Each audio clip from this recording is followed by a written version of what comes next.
The courtroom was packed when my stepbrother smiled at me like he'd already won.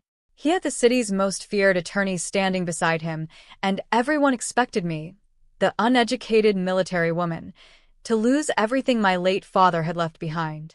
But the moment that famous lawyer looked up and saw my face, every drop of color disappeared from his skin. He whispered 4 words that changed the entire courtroom. "It's really you?" My stepbrother frowned, completely confused. Seconds later, the confidence he'd walked in with vanished, and the truth my father had protected for years finally came to light. My name is Rachel Carter, and I'm 34 years old. For 12 years, I proudly served in the United States Army. The uniform taught me discipline, loyalty, and resilience, but according to my stepbrother, it never taught me how to think. He loved reminding people that I wasn't a lawyer, a business executive, or someone with fancy degrees hanging on a wall. To him, I was just an uneducated military woman who got lucky. 3 weeks before everything changed, we buried my father. Losing him felt like losing the last person who truly understood me. He had married my mother when I was 8, and although we shared no blood, he never once treated me differently. He was simply Dad. My stepbrother, Daniel, saw things very differently. Growing up, he always believed he deserved more because he was Dad's biological son. Every family gathering turned into a quiet competition, and no matter what I accomplished in the military, Daniel dismissed it with a smirk. "Following orders isn't exactly an education," he'd often say. I learned years ago that arguing with him never changed anything. A week after the funeral, our family gathered at my father's attorney's office to hear the reading of his will. Daniel sat confidently, already talking about renovating the lake house and selling some of Dad's investments. Then, everything changed. My father had left me the majority of his estate, explaining in a personal letter that trust, integrity, and selfless service mattered more to him than titles or appearances. Daniel shot to his feet, his face burning with disbelief. "This is impossible," he shouted. She manipulated him. 5 days later, a process server knocked on my front door and handed me an envelope. I had just been sued by my own stepbrother. I thought losing my father had been the hardest part. I was wrong. The lawsuit wasn't just about money. Daniel wanted everyone to believe I had manipulated an elderly man into rewriting his will. Within days, relatives I'd known my entire life stopped returning my calls. Family friends suddenly avoided eye contact whenever we crossed paths at the grocery store or church. Then the rumors started. Apparently, I had used my military background to control Dad.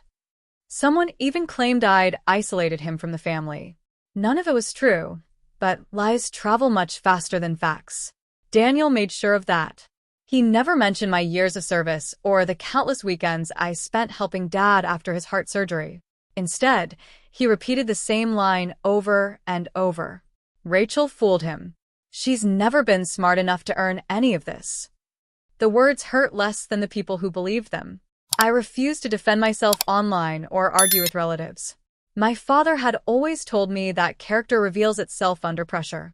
So I stayed silent and focused on the only battle that actually mattered, the one inside the courtroom. I hired a small-town attorney named Melissa Grant. She had no television commercials, no flashy office, and no reputation for dramatic courtroom victories.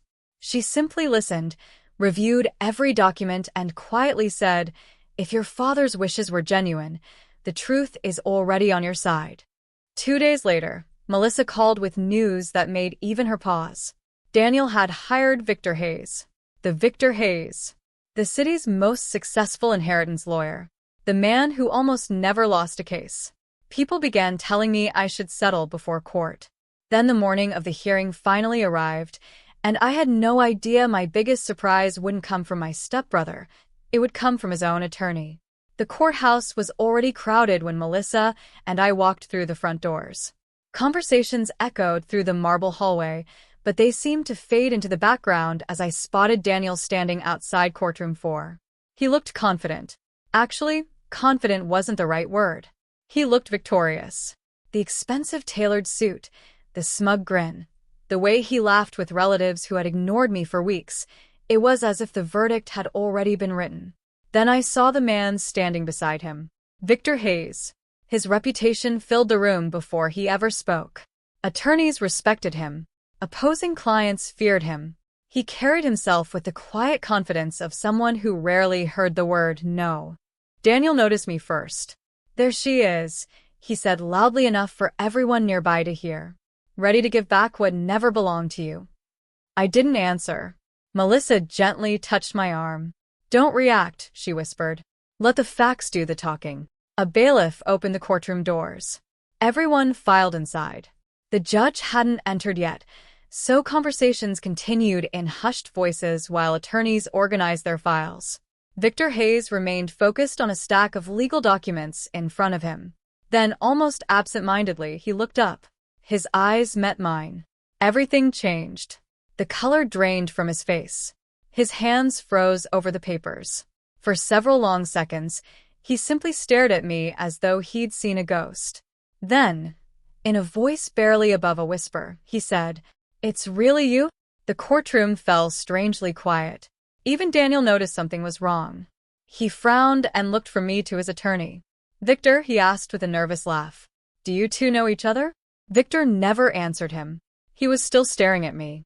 And suddenly I realized I recognized him too. Just not from a courtroom. From somewhere far more dangerous. Victor Hayes never took his eyes off me. The judge entered, everyone stood, and the hearing officially began. Yet, even as Melissa introduced herself and Daniel's attorney prepared his opening statement, Victor seemed distracted. Finally, he rose. "Your Honor," he said carefully, "before we proceed, I need to disclose something to the court." Daniel looked confused. "What are you doing?" he whispered. Victor ignored him. "I recognize Ms. Carter from an event that happened several years ago. I believe it's appropriate for the court to know that my opinion of her character is based on personal experience, not simply today's proceedings." The courtroom became silent. My mind drifted back 7 years. Our unit had been deployed overseas when a roadside explosion trapped several civilians inside a collapsed office building. Smoke filled the air, alarms screamed, and pieces of concrete continued falling around us. Most people were running away. We ran toward it. Inside the building, we found a handful of frightened survivors pinned beneath debris. One young man had a serious leg injury and could barely stay conscious. I remember telling him to keep talking while we cleared a path out. He kept apologizing for slowing us down. I told him, "Nobody gets left behind." Hours later, every civilian made it out alive. When the evacuation helicopters arrived, I never learned their names. We were immediately sent to another assignment and life moved on. Back in a courtroom, Victor took a slow breath. "I was that young man," he said, his voice steady. "Lieutenant Carter carried me to safety when she had every reason to save herself first. She never asked who I was, never expected recognition, and disappeared before I could even thank her." Daniel stared at his attorney in disbelief. For the first time since filing the lawsuit, uncertainty replaced confidence. And the hearing had barely begun. After Victor finished speaking, the courtroom remained silent for several moments. The judge thanked him for his honesty, then reminded everyone that the case would be decided by evidence, not emotion. Melissa stood. "Your Honor, we'd like to submit one final exhibit." She placed a sealed envelope on the evidence table. I recognized it immediately. It was my father's handwriting. The envelope had remained unopened since the day he signed his will. The judge carefully unfolded the letter and began reading aloud. "If you're hearing this, my family is probably divided over my decision. I want the court to understand that Rachel never asked me for a single dollar. In fact, she repeatedly told me to spend my savings on myself instead of worrying about an inheritance." My throat tightened. The judge continued. "During my illness, Rachel drove me to appointments, repaired things around my home, and sat with me on days when I simply didn't want to be alone. She never kept score. She simply showed up." I looked toward Daniel. His eyes stayed fixed on the floor. "Daniel is my son, and I love him," the letter continued. "But love doesn't erase choices. Too often, our conversations centered on what I owned instead of how I was doing. This decision wasn't about rewarding one child or punishing another. It was about trusting the person who consistently chose me over my possessions." The judge quietly placed the letter back inside its envelope. No one spoke, not even Daniel.